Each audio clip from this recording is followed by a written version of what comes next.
So it's not just the Thunder who has a Spurs problem. It's the league that has a Spurs problem. So, it's not just the Thunder who has a Spurs problem. It's the league that has a Spurs problem. The entire NBA has a Spurs problem. And I'm here to tell y'all, the Spurs are legit. They're legit title contenders. Not for the next 2 years, not for next year, for right now. 2 weeks ago, Victor Wembanyama said his team plays pure and ethical basketball. He called what the Thunder do forced basketball. Basically told the defending champs they don't play the game the right way. Bold words. The kind of thing that could come back to bite you. Except the Spurs just backed it up. Again. Off the wide action. Wemby pulls the three. Got it! Christmas Day. Oklahoma City's home floor. Biggest regular season stage in basketball. And San Antonio walked in and took care of business. 117-102. Third win over the Thunder in 2 weeks. This is no longer trash talk. This is a rivalry. And right now, the Spurs are winning it convincingly. The San Antonio Spurs have officially changed everything. Let me show you exactly how. Credit to OKC. They came out firing on Christmas Day, made 9 of their first 10 shots. Home crowd pumping, national TV spotlight shining. Defending champs, looking like defending champs, ready to make a statement of their own. And none of it mattered. The Spurs weathered that initial punch and took control anyway. De'Aaron Fox set the tone early with 13 first-quarter points attacking the rim, hitting jumpers. San Antonio won the quarter 41-36 despite OKC's hot start, and they never looked back. Never trailed after that opening stretch. Just steady, relentless, suffocating basketball. They outscored the Thunder in 3 of the 4 quarters, built a double-digit lead in the second half, and maintained it all night. Every time OKC made a little run, the Spurs answered. No panic, no forcing bad shots, just executing their game plan over and over again. The final numbers tell the whole story. The Spurs shot 54% from the field. Thunder shot 39%. San Antonio was converting at a 73% clip at the rim against the #1 ranked defense in basketball. Let that sink in for a moment. The best defensive team in the league couldn't stop the Spurs from getting to the basket and finishing. And this wasn't a game where OKC had an off night and San Antonio got lucky. This was a team that knew exactly what they wanted to do and did it. 5 Spurs finished in double digits. Fox led the way with 29 on 1, 2 of 19 shooting, including 3 of 4 from 3. Wemby and Castle both added 19. Harrison Barnes chipped in with 15 points and 6 boards. And Dylan Harper came off the bench and gave them 12. Different guys stepping up every single night. Same dominant result. And that's exactly what makes this team so dangerous. 3 games against the best team in basketball. 3 wins. At some point, you have to stop looking for excuses and acknowledge what's actually happening here. The Spurs have a blueprint for beating Oklahoma City, and it's repeatable. It starts with their offensive efficiency, even against OKC's elite defense, the defense that's been destroying teams all season. San Antonio keeps finding ways to get clean looks and convert at a ridiculous rate. They attack the paint relentlessly. They move the ball and make the extra pass. They don't settle for contested jumpers or bailout threes. The Thunder's defensive identity is built on forcing teams into tough, low-percentage possessions. The Spurs refuse to play that game. They stay patient, they trust their system, and they keep getting buckets. Watched by Caruso. Wemby got it back. Fires, and it drops. Then there's the Chet Holmgren problem. In all 3 matchups this season, the Spurs have completely shut him down. Christmas Day. 10 points on 9 shots. They attack him in the post, they challenge him at the rim, and both Wemby and Cornet's presence on the other end makes everything harder for Chet on both sides of the ball. Gary Kwan from Pounding the Rock described it perfectly. It's genuinely enjoyable watching Spur after Spur seek out Holmgren in the paint. They're hunting him. They know he's a weak point in this matchup, and they're exploiting it every single time. And if anyone's still holding on to the Wemby versus Chet debate, this game was yet another dagger in that conversation. 3 matchups this season, and Chet's been a non-factor in all of them. At this point, it's not even a rivalry. It's a mismatch. And then there's the depth. During this 8-game winning streak, the Spurs have had different leading scorers in 7 of those victories.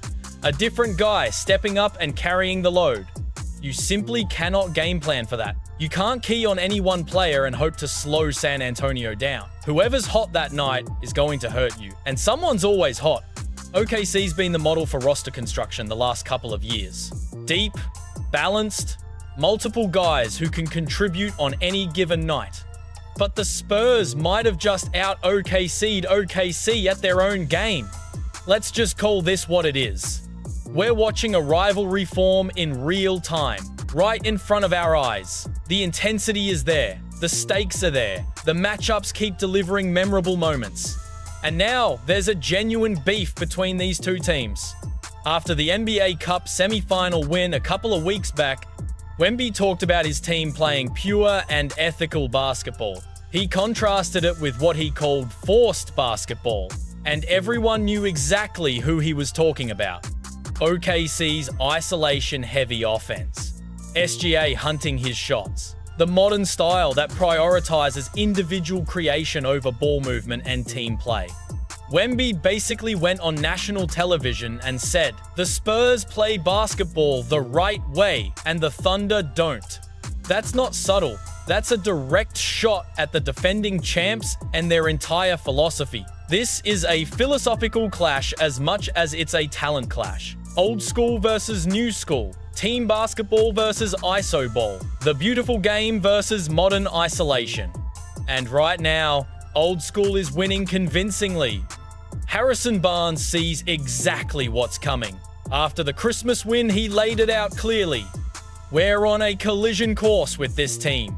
Both teams have young cores that want to win and want to play at a high level, both in the West. So I think, in order to achieve the ultimate goal, which is to hang another banner, we're both pursuing the same thing, collision course. That's the perfect way to describe it. These two teams are going to be battling each other for years to come. If you're old enough to remember the Spurs-Lakers rivalry from the 2000s, this whole thing is going to feel incredibly familiar. Back then, you had the dominant, star-powered Lakers with Shaq and Kobe. They seemed completely unstoppable. Most talented team in the league, championship pedigree, all spotlight and attention. Then you had those Tim Duncan Spurs, disciplined, deep, fundamentally sound, refusing to get caught up in the Lakers game. Those two franchises went to war in the Western Conference year after year, trading blows in the playoffs, and the Spurs eventually broke through to win multiple championships by staying true to their identity. The parallel here is almost eerie.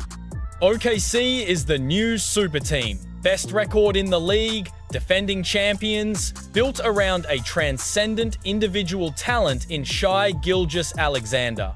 And here come the Spurs. Younger, deeper, playing that beautiful, unselfish team basketball, ready to challenge them for Western Conference supremacy. One analyst summed it up perfectly. The Spurs now represent an existential threat to the dynasty Oklahoma City has worked so hard to build. And that's not hot take material. 3 wins in 2 weeks against the best team in basketball proves it beyond any doubt.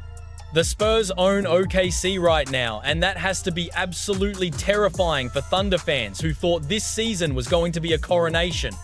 But here's what should really concern the rest of the league moving forward. Victor Wembanyama still isn't at full strength. He's been coming off the bench in these games, playing limited minutes, managing his workload carefully.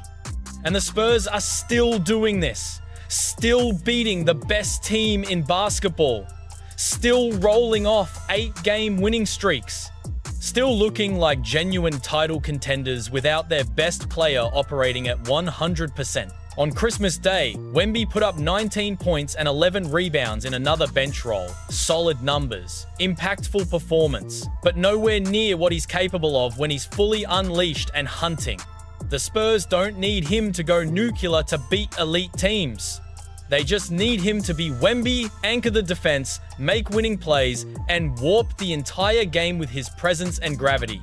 And then you've got the Slash brothers developing right alongside him.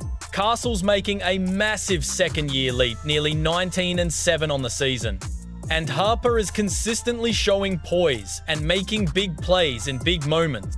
And these two, they're just getting started. The Spurs are going to be scary for a long, long time. So, what happens in April and May when playoff intensity kicks in?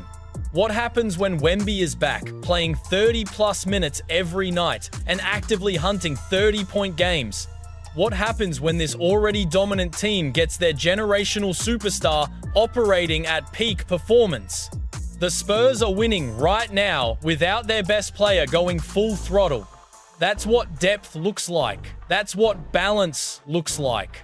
That's what separates contenders from pretenders. The San Antonio Spurs just announced themselves to the entire basketball world on the biggest regular season stage there is. 8 straight wins and counting. A roster so deep they've had a different leading scorer in 7 of those 8 games. A generational talent still operating below his ceiling, while his teammates dominate elite competition.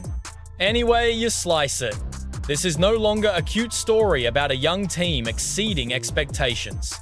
This is a legit championship contender making themselves known. The NBA landscape has shifted, and San Antonio is standing right at the center of it all. So what do you think? Are the Spurs legitimate title contenders? Can they keep this going and actually dethrone OKC when the playoffs come around? Let me know in the comments. And if you enjoyed this breakdown, hit that like button and subscribe, and check out one of these videos on your screen now.